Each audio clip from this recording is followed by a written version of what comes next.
Hey everyone, welcome back to the channel. If you're a Notion user, you know how valuable your notes, databases, and workspaces can be. But what if you accidentally delete something or your account gets hacked? In 2025, backing up Notion is easier than ever, and that's exactly what we're covering today. By the end of this video, you'll have a solid plan to protect your data. Let's dive in. First things first, why back up Notion?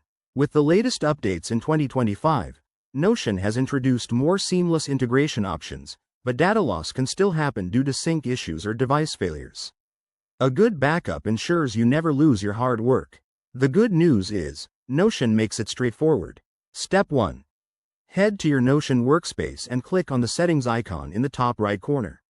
Look for the Import and Export section. It's right there under the account settings.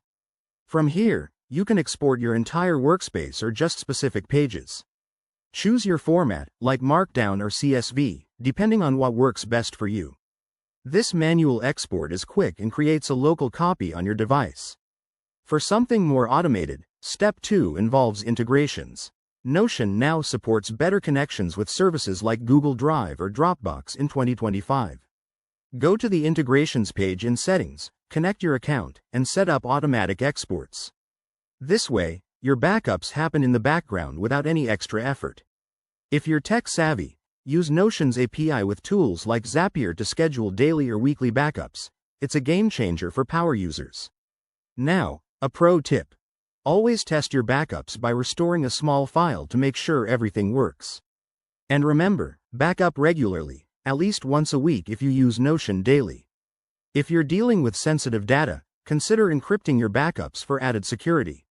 Wrapping this up, backing up Notion in 2025 is simple, effective, and essential for peace of mind. Give it a try today, and if you found this helpful, hit that like button and subscribe for more tech tips.